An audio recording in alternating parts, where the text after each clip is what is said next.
అయింది. 12 గంటలకు వాక్యం చెప్పినారు. ఇంకా పల్లవి 2 చరణాలు చివరి పాట. ఈ పాట తర్వాత వాక్యం కోసం ప్రార్థన. బైబిల్ మిషన్ దైవజనులు కరుణాకర్ పాస్టర్ గారు ప్రార్థన చేస్తారు.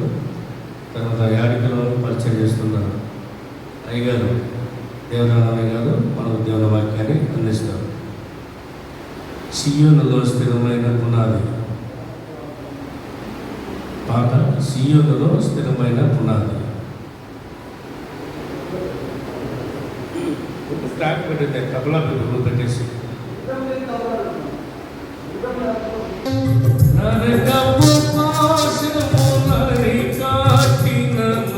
చప్పటి కొట్టండి.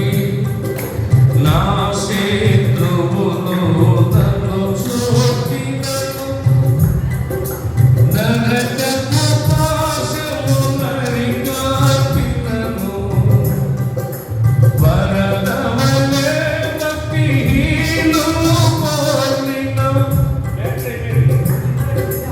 వరదవలే భక్తిహీనులు కోరిన విడువగలను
అపజయమిచ్చును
వాక్యం కొరకు ప్రార్థన.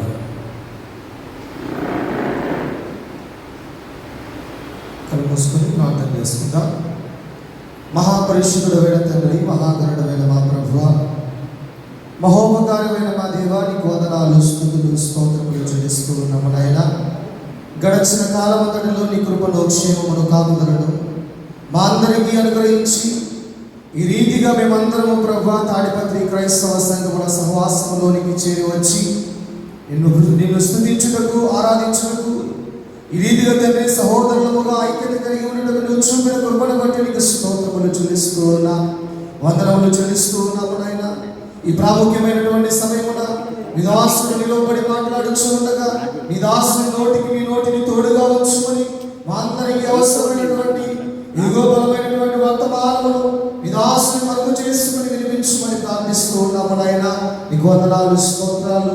నీ దాసుడు ప్రకటించున్నటువంటి ఆ వాక్యమును మేము జాగ్రత్తగా అందుకున్నట్లుగా, ఆత్మీయముగా సరి చేసుకున్నట్లుగా నీ ఆశీర్వాదములతో మమ్మల్ని బలపరిచి తృప్తిపరచుమని, కృపను చూపించుమని వాక్యమైన యేసుక్రీస్తు శక్తి కలిగిన నామమున అడిగి వేడుకని స్తుతించి పొందుకున్నాము పరలోకపు తండ్రి. ఆమేన్.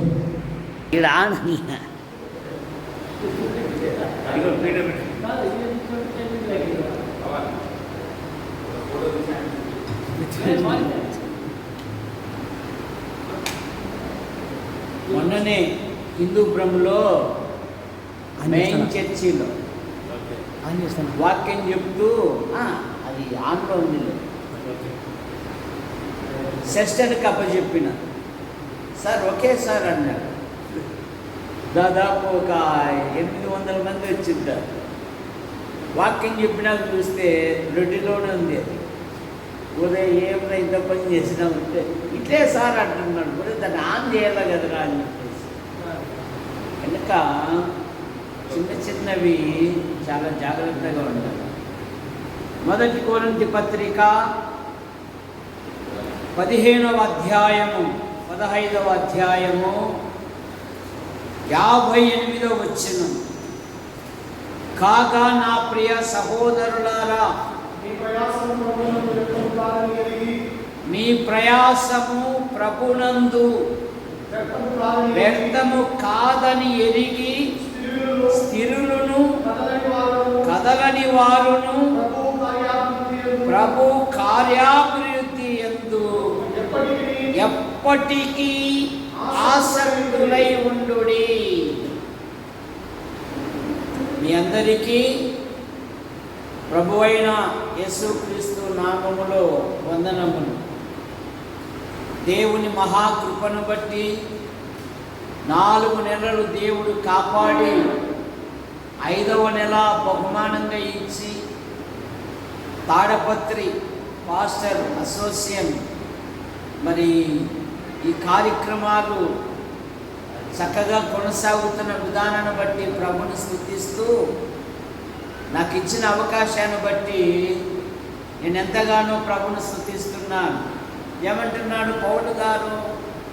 నా ప్రియ సహోదరులారా, మీ ప్రయాసము ప్రభునందు వ్యర్థము కాదని ఎరిగి స్థిరులను కదలని వారును ప్రభు కార్యాభివృద్ధి యందు ఎప్పటికీ ఆసక్తులై ఉండుడి. సేవా జీవితములో ఎవరైనా మధ్యరాత్రి వచ్చి ప్రభుని గురించి ప్రకటించు అంటే, ఇది సమయం కాదు, మందిరానికి రా, మా సేవకుడు చెప్తాడు అంటే అది నష్టం చేసుకున్నట్లే. ప్రభుని గురించి ప్రకటించాలి, ఇది ప్రభు పని. ఎప్పటికీ ఆసక్తులై ఉండాలి. అందుకు కాలేబన్నాడు, ఈ కొండ ఎక్కుటకు దిగుటకు మోసే వాగ్దాన దేశమునకు పంపినప్పుడు ఎంత బలమో ఇప్పుడు నాకంతే బలం. మోసే వాగ్దాన దేశాన్ని పంపినప్పుడు 40 సంవత్సరాలు, ఇప్పుడు నాకు 80 సంవత్సరాలు. అప్పుడు ఎంత బలమో ఇప్పటికీ నాకు అంతే బలం అంటాడు. యెహోషువ గ్రంథం 14వ అధ్యాయంలో చదవాల్సిన పని లేదు. కానీ సంసోను సర్దార్లు నీ మీదికి వస్తున్నారు అన్నప్పుడు నేను ఎప్పటి వలె విరాజిల్లుదును అనుకున్నాడు. ఏమయ్యాడు? బలహీనుడయ్యాడు. కారణమేమి? సంసోను బలాఢ్యుడే కానీ నేత్రాలు చిన్నవి. ఏనుగు భూమి మీద జంతువులలో భారీ శరీరం గలదే కానీ దాని కన్నులు చిన్నవి. సంసోను ఎక్కడికి వెళ్ళినను తిమ్నాతుకు పోయను ఒక స్త్రీని చూశాను, షోరేకు పోయను ఒక స్త్రీని చూశాను. అందుకని సర్దారులు సంసోను ఎప్పుడైతే పట్టుకున్నారో వాళ్ళు చేసిన మొట్టమొదటి పని ఏంటంటే అతని కన్ను పీకేశారు.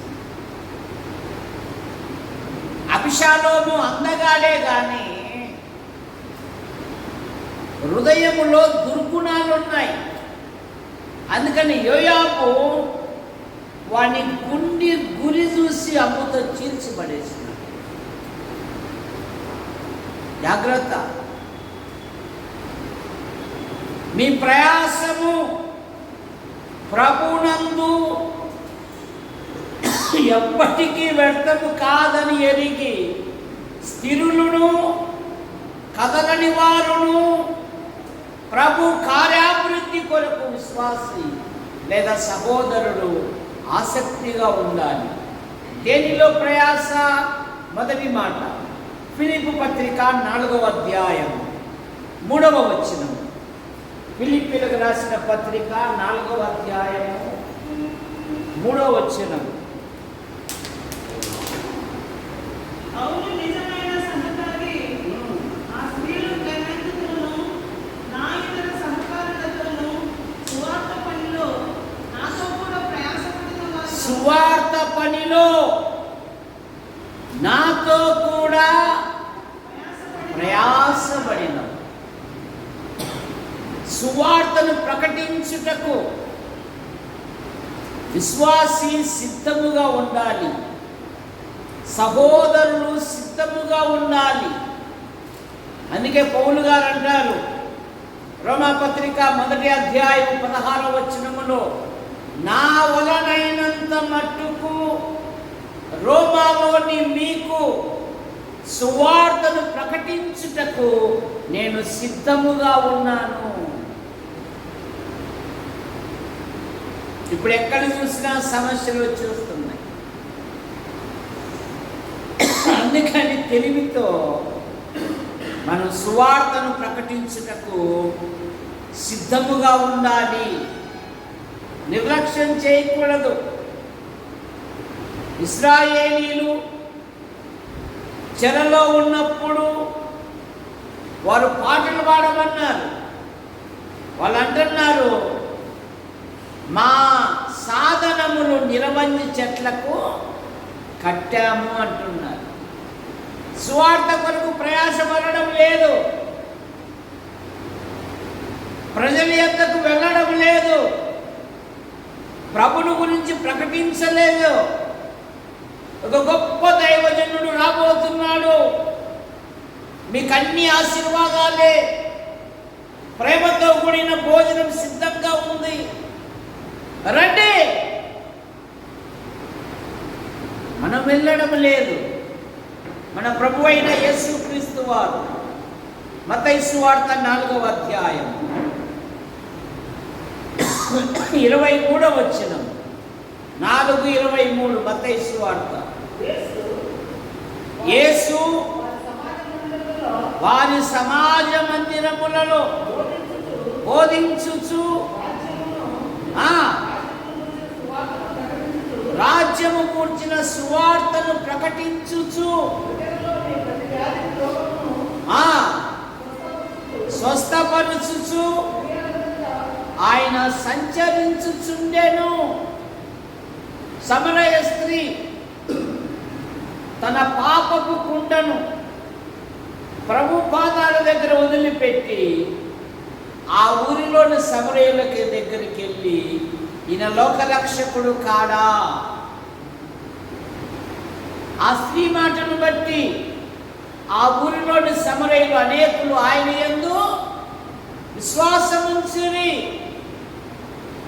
ఆ గెరాసేనుల ప్రజలు పందుల మీద ఉన్నంత ప్రేమ మార్చబడిన వాడి మీద లేదు. 2000 పందులు చనిపోతే, బాబు నువ్వు మా ప్రాంతాన్ని ఆడన్నాడు, ప్రభువా నేను నీతో వస్తాను. దేవుడు హృదయ రహస్యాలు ఎరిగిన దేవుడు వాడితో ఒక మాట చెప్పాడు, ఏం లేదు అబ్బాయి, ప్రభు నీ మీద కనికరపడి ఏమైతే చేశాడో నీ ఇంటి వారికి చెప్పు అన్నాడు. లోక సామెత.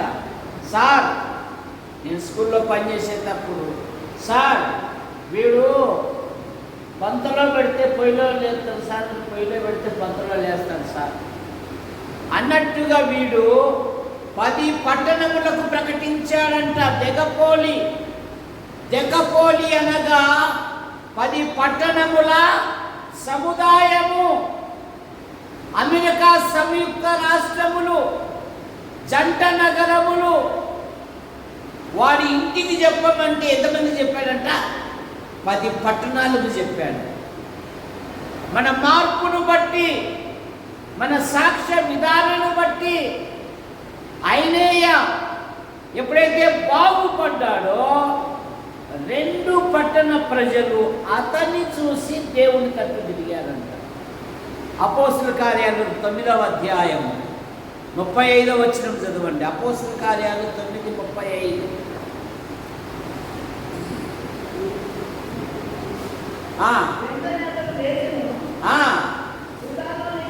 లుద్దాలోను షారోనులోను కాపురమున్న వారందరూ అతని చూసి, ఉందా నీ సాక్ష్యము ద్వారా కొందరైనా ప్రభు దగ్గరికి వస్తున్నారా? నీ జీవిత విధానాన్ని బట్టి ప్రభు వైపు చూస్తున్నారా? లాబాను అంటున్నాడు యాకోబుతో, నిన్ను బట్టి దేవుడు నన్ను ఆశీర్వదించెను అంట. ఫరో అంటున్నాడు, పోతీఫెర అంటున్నాడు యోసేపుతో, నిన్ను బట్టి దేవుడు నన్ను దీవించెను అనే మాట మనం చూస్తాం. గలతీ పత్రిక 1వ అధ్యాయము 25వ వచనములో వారు నన్ను బట్టి దేవుని మహిమపరిచారు అంట. ఎందుకు? చదవండి 1వ అధ్యాయము 25వ వచనం గలతీ పత్రిక. మునుపు పాడు చేయుచు వచ్చిన మతమును ప్రకటించుచున్నాడనే సంగతి విని వారు నన్ను బట్టి, ఇతను ఒకప్పుడు దేవుని సంఘమును హింసించిన వాడు, పరిశుద్ధులను పాడు చేసిన వాడు, యువకుడైన స్టెఫెను హత్య చేయుటకు సాక్షిగా నిలబడ్డాడు. రోమా ప్రభుత్వం ద్వారా దేవుని ప్రజలను హత్య చేయడం కూడా అధికారం పొందడానికి వెళ్ళాడు. ఇటువంటి వాడు యేసయ్య క్రీస్తు అయి ఉన్నాడని ప్రకటిస్తూ ఉంటే వారు నన్ను బట్టి దేవుని మహిమపరిచారు. కానీ ఒక కఠినమైన మాట ఉంది. రోమాపత్రిక 2:24లో, మిమ్మును బట్టియే కదా నా నామం అన్య జనుల మధ్య జాగ్రత్త మన ఆధ్యాత్మిక జీవితం. కనుక సువార్త కొరకు ప్రయాసపడాలి. 2వ మాట 2వ తిమోతి పత్రిక 4వ అధ్యాయము 1-2 వచనాలు. మొదటి 2 వచనాలు. దేవుని ఎదుటను సజీవులకును మృతులకును తీర్పు తీర్చు క్రీస్తు యేసు ఎదుటను ఆయన ప్రతిష్టతతోడును ఆనబెట్టి చెప్పున్నదేమనగా వాక్యము ప్రకటించుము, సమయమందు అసమయమందు ప్రయాసపడము. వాక్యము ప్రకటించుటకు నా దగ్గరికి రండి కాదు, మనమే వారి దగ్గరికి వెళ్ళాలి. యోహాను సువార్త 4వ అధ్యాయం మొదటి 2 వచనాలలో ఏముందంటే, యేసు సమరయుల మార్గమున మరలా వెళ్ళవలసి వచ్చాను అనే మాట మనం చూస్తాం. ఎన్నిసార్లు చెప్పాలా? మనం తీర్పు స్థానానికి వెళ్ళిపోతున్నాం. సామెతల గ్రంథంలో ఏముంది? నీ ఆహారము నీళ్ళ మీద వేయము, చాలా దినముల తర్వాత చూడమంటున్నది. అయినా అన్న ఆ వీధిలో సువార్త చెప్తే ఎవరు వస్తారన్నా? వాళ్ళమ్మ ఒక సంఘము, వాళ్ళ ఆయన ఒక సంఘము, వాళ్ళమ్మ ఒక సంఘము, వాళ్ళన్న ఒక సంఘము. ఏం చెప్తావు లేన్నా? ఎట్లా 2 కేజీలే కదా చికెన్, 200 కదా, 1 కేజీ తీసుకురావు, కూర్చొని ఉందా?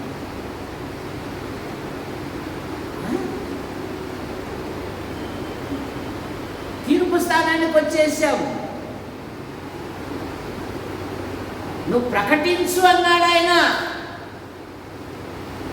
ప్రకటించుట మన బాధ్యత, ప్రతిఫలము ఆయన ఇచ్చేది. వాక్యము ప్రకటించు. వాక్యము యవనస్తులను హెచ్చరిస్తుంది. అందుకే 119 కీర్తనలు అనేక మాటలు ఉన్నాయి. నీ ఎదుట పాపము చేయకుండానట్లు నా హృదయంలో నీ వాక్యమును ఉంచుకొని ఉన్నాను. యవనులు దేని చేత తమ నడతను శుద్ధిపరుచుకొందురు? నీవిచ్చిన వాక్యమును బట్టి. అరణ్యములో ఆర్థిక శాఖ మంత్రి తన సమయాన్ని సద్వినియోగం చేసుకుంటున్నాడు. దేవుని ఆరాధించాడు. ఆరాధన సమయం అయిపోయింది. యెషయా గ్రంథం 53వ అధ్యాయం చదువుతామన్నాడు.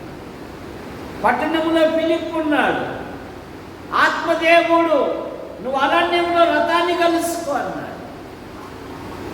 వెళ్ళినప్పుడు యెషయా గ్రంథం 53వ అధ్యాయం చదువుతావంటే, అయ్యా ఈ వచ్చిన నువ్వు తెలుసు అంటే ఆయనే అంటాడు, గుడ్డివాడు దారి ఎట్లా చూపుతాడు, మీరు రథం ఎక్కండి.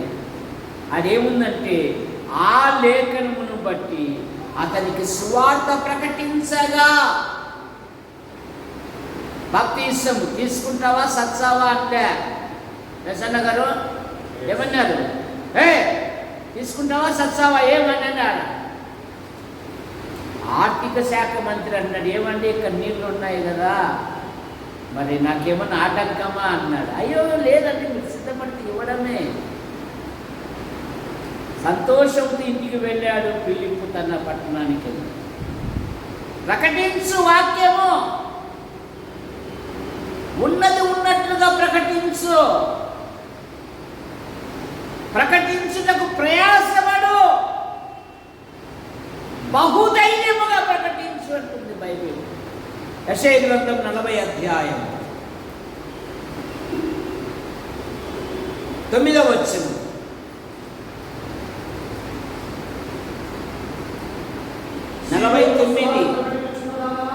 ఆ యవనస్తుడు అక్కడే చదువుతున్నాడండి బైబిల్. మనమేమో మొబైల్ ఫోన్లలో పడి చదివేది కూడా మానేసినాం కదా. ఆ యవనస్తుడు అక్కడే చదువుతున్నాడు ప్రతి రెఫరెన్స్. మనమంతా వక్తలము, ఇతరులకు బోధించే వాళ్ళము. మరి మనం ఎంత ఎక్స్పర్ట్ ఉండాలా? మా తోటి జయరాజ్ అంకుల్ ఏమనేవాడంటే, అబ్బాయి పశువును పోస్తే రక్తం వస్తుంది, మనిషిని పోసినా రక్తం వస్తుంది, క్రైస్తవుని పోస్తే జలజల వాక్యం రాలాలి అనేవాడు. ఈ తాడిపత్రికలో ఉజ్జీవ సభలు ఏర్పాటు చేసిన గొప్పవాడైన తెలియదు. చరిత్ర తెలుసుకుంటే కృతజ్ఞత అనే పెళ్ళి ఉబ్బుకొని వస్తుంది. అన్నం పెట్టేవాళ్ళు కూడా లేరు మాకు ఆ దినాలలో. వాడు బతకలేక బైబిల్ పట్టాడు అనేవాళ్ళు. దొడ్డి జయరాజు గారి సుబ్రహ్మపాఠం, ఆయన బలుసుకోడు జగ్గైపేట. ఈ ఊరికి ఏమి లేనప్పుడే ఆరాధికమూర్తి ఏడీసికామని స్టువర్ట్పురం గజదంగ మహామహులను పిలిపించి గొప్ప గొప్ప సభలు జరిగించాడు. 40 అధ్యాయము 9వ వచనము, సియోను సువార్తను ప్రకటించుము, ఉన్నత పర్వతములు ఎక్కుము, యెరూషలేమా ప్రకటించుదానా, ప్రకటించుము, బలముగా ప్రకటించుము. ఎట్లా ప్రకటించాలంట? బలముగా. ఇప్పుడు ఎక్కడికి వెళ్ళినా కూడా లోక సంబంధమైన సమస్యలు వస్తూ ఉన్నాయి. తెలివిగా యేసు ప్రభువే అన్నాడు, పాముల వలె వివేకులను, పావుల వలె నిష్కపటులు. నిర్గమకాండములో ఒక ఆదరణమైన మాట ఉంది. ఇశ్రాయేలుల గురించి, అభివృద్ధిని గురించి ఒక మాట ఉంది. వారున్న స్థలములో వారితోనే నిండి ఉంటుంది. ఎవరు లేరంట అందులో, ఇక ఎవరు లేరంట. కనుక నువ్వు ఉన్న ప్రాంతంలోనే ప్రభుని గురించి ప్రకటించు. బలహీనుల యొద్దకు, ప్రభు యొద్దకు, బలహీనుల యొద్దకు వెళ్ళి ప్రభు ప్రేమను గురించి తెలియజేయి. ఎవరైనా బలహీనులుగా ఉంటే వారి దగ్గరికి వెళ్ళు. నువ్వు వాటికి వస్తేనే నా ఇమేజ్ డ్యామేజ్ కాదు. నీ దగ్గరికి వస్తే అలా అనుకోలే యేసు ప్రభు. వాళ్ళ దగ్గరికి వెళ్ళాడు. 3వ మాట, 1 కొరింథీ పత్రిక 16వ అధ్యాయం 15-16 వచనాలు. 1 కొరింథీ పత్రిక 16వ అధ్యాయము. స్టెఫెను ఇంటివారు అకయకు ప్రథమ ఫలమై ఉన్నారనియు, వారు పరిశుద్ధులకు పరిచర్య చేయుటకు తమ్మును తాము అప్పగించుకొని ఉన్నారు. మన మందిరానికి లేదా మన సంఘాలకు, ఎన్నో సంఘాలు ఉన్నాయి, నీ దగ్గరకు వచ్చేవాడు అమూల్యమైన వాడు అని గుర్తుపెట్టుకోవాలి. వాడిచ్చేంత, వాడు కానుక ఎంత అంటే ఆఖరికి టేబుళ్ళు, కుర్చీలు, నువ్వు, నీ పిల్లలు తప్ప దేవుడు ఉండదు. పరిచర్య చెయ్యి. వచ్చిన వాడితో ప్రేమతో పలకరించు. ఎవరైనా కొత్త వారు కనపడితే, రే ఆ సహోదరుడు ఎవరు ఇట్లమ్మను, అయ్యా వందనాలు, బాగున్నారా, ఎవరండి, ఏం చేస్తారండి, మరి తప్పకుండా రండి, అక్క అదొద్దా ఆమె ఎవరో కొత్త నుంచి నువ్వు పలకరింపు. సహోదరులు ఈ దినాలలో మాట్లాడితే పనులు ఆడ రాలిపోతాయి అన్నట్టుగా మాట్లాడుకోకుండా బిగుసుకుంటున్నారు, పెవికిక్కేసుకున్నారు. అలాగైతే అభివృద్ధి చెందరు. స్టెఫెను ఇంటివారు. ఎవరు స్టెఫెను? నేనా? నువ్వు చెప్పు బిడ్డ. స్టెఫెను ఎవరే? మన ఏదాస్కుడు. ఎవరు స్టెఫెను? ఎవరు స్టెఫెను? మీ ఇంటి పక్కన ఉన్నవాడా? సువార్తను ప్రకటించేవాడా? ఎవరు స్టెఫెను? సంఘములో అప్పుడే పెద్ద చూపు, చిన్న చూపు ప్రారంభమైంది. ఏం చూపులంట? విధవరాళ్ళ మీద చిన్న చూపు చూసింది. సన్హెద్రిన్ సభలో ప్రభుని గురించి ప్రకటిస్తూ ఉంటే ఆ మతాధికారుల యొక్క హృదయాలు గొడ్డలతో నరకబడినట్లయినాయి. యవనస్తుడు తను తాను ఎక్కడా గువ్వలేదు, విధవరాళ్లకు పరిచర్య చేయటకు నియమించబడ్డవాడు. ఒకానొక సమయమున సన్హెద్రిన్ సభలో ప్రభుని గురించి ప్రకటిస్తూ ఉంటే వారి హృదయాలు గొడ్డలతో నరకబడినట్లయింది. హతసాక్షి అయిపోయాడు. చేతికి ఉపయోగపడవలసిన వాడు, కుటుంబానికి సహకారులుగా ఉండవలసిన వాడు, యవ్వనములో ప్రభు కొరకు హతసాక్షి అయిపోతే ఆ ఇంటి వారి యొక్క తీర్మానం చూడండి. అయ్యా, ఎవరైనా పరిస్థితులు వస్తే మా ఇంటికి పంపించారు, నేను భోజనం చేస్తాను. ఎందుకంటే యేసు ప్రభువులకు మొట్టమొదటి హతసాక్షి మా కుమారుడు ప్రభు కొరకు హత్య చేయబడ్డాడు. ఇంకొక విచిత్రం ఏంటంటే, మా వాడు ప్రార్థన చేస్తా ఉంటే సింహాసనాసీనుడైన ప్రభు లేచి నిలబడ్డాడయ్యా, పరలోకంలో లేచి నిలబడ్డాడు. మా వాడయ్యా, అసలు వాళ్ళు రాళ్లతో కొడుతూ ఉంటే తీసుకోరా ఒక బాబు అని లేదయ్యా.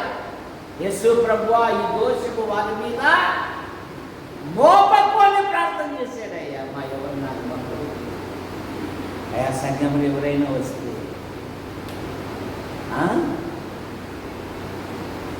పరిచర్య ఏమైనా తిన్నారా లేదా, ఎట్లా, ఏమి? యేసు ప్రభు అన్నాడు, మీలో ఎవరైనా గొప్పవాడై ఉండబోదని అనలా చెప్పయ్యా గణేష్ బాబు, ఏమై ఉండాలంట? యేసు ప్రభు చెప్పిన మాట, మీలో ఎవడైనా గొప్పవాడై ఉండబోదని ఎడలా ఏ అర్హత ఉండాలంట అతనికి? ఏ అర్హత ఉండాలా? పరిచారకుడై ఉండాలి. ఏమై ఉండాలంట? ఇది సంఘంలో వచ్చేవారిని మనం ప్రేమగా పలకరిస్తున్నామా? సంఘంలో వచ్చేవారితో వారి యొక్క ఏమొస్తున్నారు, ఎంత వస్తున్నారు అంటున్నామా? వాళ్ళు ఎంత ఇన్కమ్ ఇస్తున్నారనే ఆలోచనలో ఉన్నావా?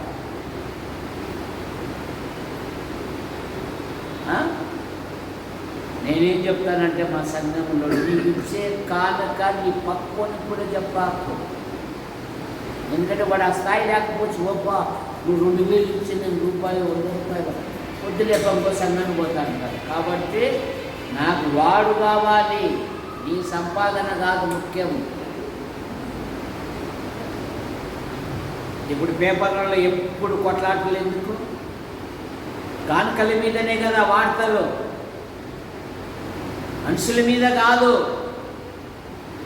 ఇంతమంది రక్షించబడ్డారు, ఇంతమంది ప్రభువుని నమ్ముకున్నారు, ఇంతమంది బాప్తిసం పొందినారు, మా సంఘం ఇంకా శాఖ ఉపశాఖలో విస్తరిస్తుంది. ఆలోచనలు లేవు. ఎంత వచ్చినా కానుకల మీదే కదా కోర్టులు, కేసులు, సమస్యలు. విచారకుడై ఉండాలి, ప్రేమతో బలకరియాలి. 3వ మాట. 4వ మాట, సంఘము కట్టుటకు ప్రయాసపడాలి. మొదటి దినవృత్తాంతములు 22వ అధ్యాయము 14వ వచనం. 22:14 మొదటి దినవృత్తాంతములు.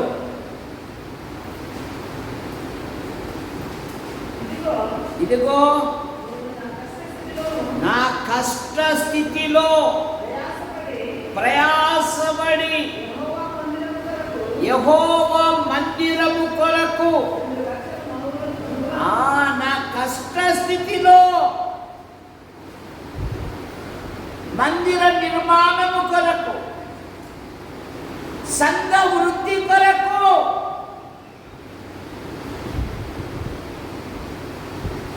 దావీదుతో ఏమన్నాడు దేవుడు? నువ్వు మందిరం కట్టడానికి అనర్హునివి అన్నాడు. అలిగి కూర్చోలే, తన కుమారుడు ధైర్యపరుస్తున్నాడు. అదే సమయంలో దేవునికి సిద్ధం చేస్తూ ఉన్నాడు. సంఘము కట్టబడాలి, మిమ్మల్ని మీరు కట్టుకోవాలి. క్రీస్తునందు అంటుంది బైబిల్.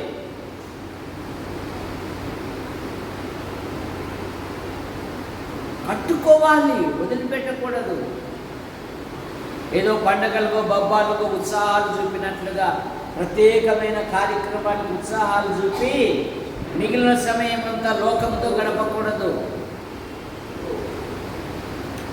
సంఘం బలపరుచుకోవాలి. సంఘము దినదినము క్షేమాభివృద్ధి కలగజేసుకోవాలి. 5వ మాట, సంఘ క్షేమము కొరకు ప్రార్థించాలి. కొలస్సీ పత్రిక 4వ అధ్యాయం 12-13 వచనాలు. మీలో ఒకడును క్రీస్తు యేసు దాసుడైన ఎపఫ్రా మీకు వందనములు చెప్పుచున్నాడు. మీరు సంపూర్ణులను, సంపూర్ణాత్మ నిశ్చయిత కలిగిన వారై మీరు నిలకడగా ఉండవలనని ఇతడు ఎల్లప్పుడూ మీ కొరకు తన ప్రార్థనలో పోరాడుచు ఇతడు మీ కొరకే గాక ఎరాపోలి వారి కొరకును బహుగా ప్రయాసపడుచున్నాడని ఇతని గూర్చి పౌలను నేను ఇతని గూర్చి సాక్ష్యమిచ్చుచున్నాను.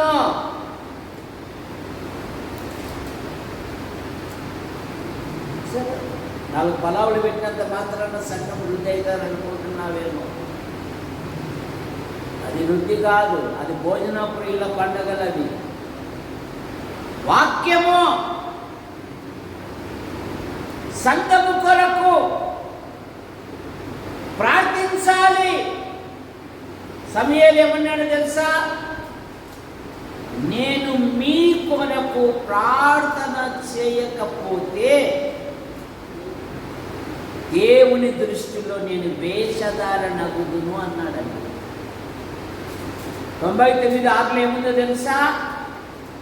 ఆయన నామం బట్టి ప్రార్థన చేయువారిలో సమూయేలు ఒకడు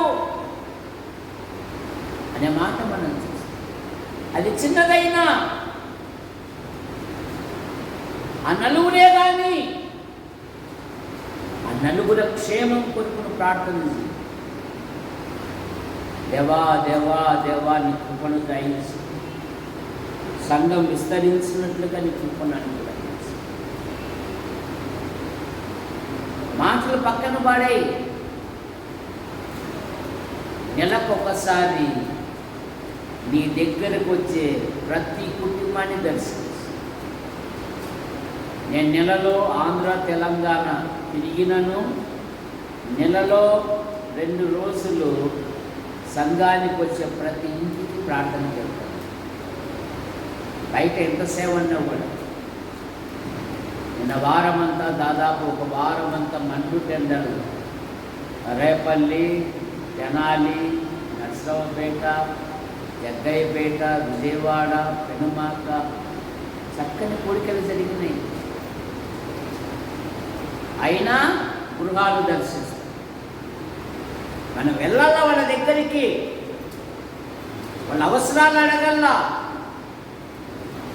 వారితో కలిసి ప్రార్థన చేస్తే వాళ్ళు సంతోషిస్తారు. నీకు ఏసీ పెట్టినామమ్మా రామ్మా మందిరానికంటే ఇక్కడ ఏసీ ఉండొచ్చు, అక్కడ నరకంలో ఏసీ దొరుకుతుందా?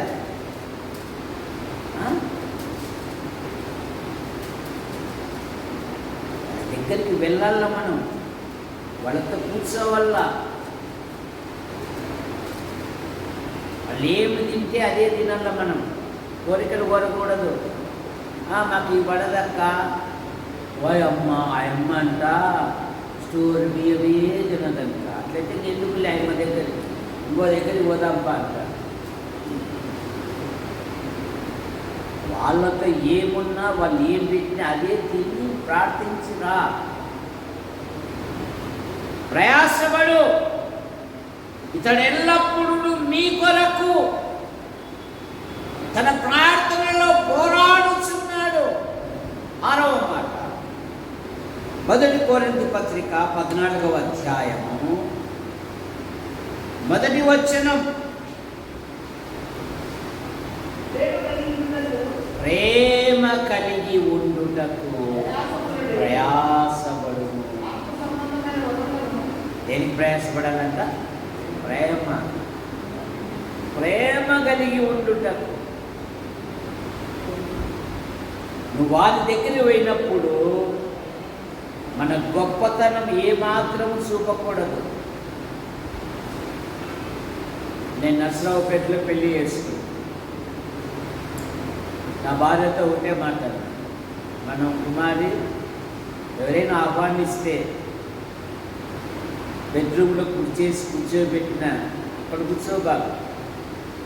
ఆమె మనల్ని ఆహ్వానించారు కదా, వారు మన కొరకు భోజనం చేస్తున్నారు కదా, నువ్వు వాళ్ళతో కలిసి ఏ వంకాయో ఏ ఉల్లిపాయో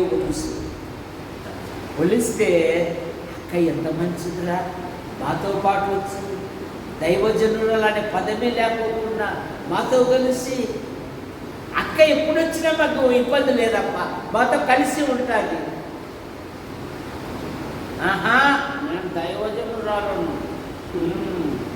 అసలే ఇస్త్రీ 30 రూపాయలు అమ్మ సీరం అందులో జిగ్జాగ్ కూడా చేయించిన. ఏడనాలు ఉంటుందో అని ఉంటే రెండోసారి ఇంకా పిలుస్తారు.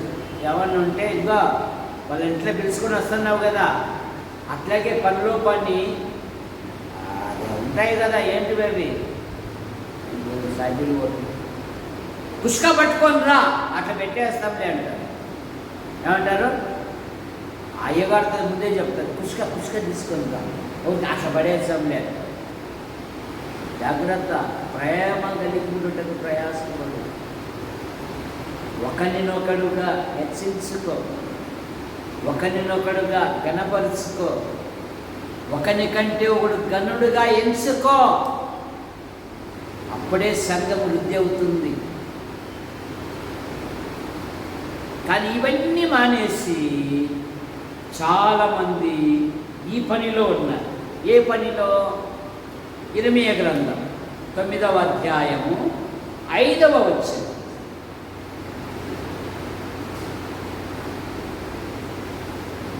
తొమ్మిది 5 అయిపోయింది నా టైం కూడా. సత్యము పలకక ప్రతి వాడును తన పొరుగు వాణిని వచించును.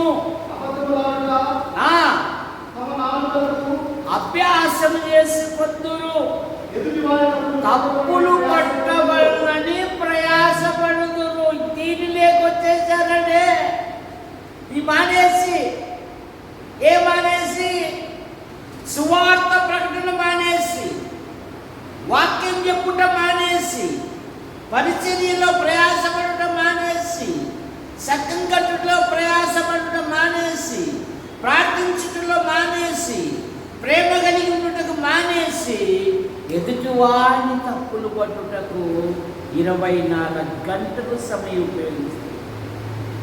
జాగ్రత్త. ఈ ఆధ్యాత్మిక జీవితం ప్రభువునందు మీ ప్రయాసము ఎప్పటికీ వ్యర్థము కాదని ఎరిగి స్థిరులను కదలని వారును ప్రభు కార్యాభివృద్ధి ఎందు ఎప్పటికీ. చిన్న మాట ప్రార్థన. ప్రేమించిన మా తండ్రి, తాడిపత్రి పాస్టర్ అసోసియేట్ బట్టి మీ స్తోత్రములు. మా ప్రియులు పెద్దలు డాక్టర్ థామస్ రెడ్డి గారు, ఆయన కుటుంబ సభ్యులను బట్టి మీకు స్తోత్రములు. ఈ సంవత్సరంలో 4 నెలలు మీరు కాపాడి 5వ నెల బహుమానం ఇచ్చారు. అనేక దినముల తర్వాత సోదరుల మధ్య ఈ విధంగా దేవుని వాక్యం పంచుకున్నట్టు మీకు ఇచ్చిన ధన్యతను బట్టి మీకు స్తోత్రం. ఈ దినం నీటి పరీక్షలు రాస్తున్న బిడ్డలను దీవించండి. ప్రతి సబ్జెక్టులో మంచి ఫలితాలతో పాస్ అవునట్లుగా మీకు దయచేయండి. నరసింహులన్న కుమార్తె లాయర్గా పరీక్షలు రాయడానికి వెళ్ళింది. అద్భుతమైన సహాయము ముందున్న కార్యక్రమాలు దీవించండి. ఈ నూతన మాసములో నూతన స్థలాలు, ప్రదేశాలు, ప్రాంతాలలో మీ కృపాక్షేమాలు ఉంచి అనేక స్థలాలలో ప్రకటించున్నట్లుగా నీ కృపను దయచేయి. యేసు ప్రభు నామములో ప్రార్థిస్తున్నాము తండ్రి, ఆమేన్.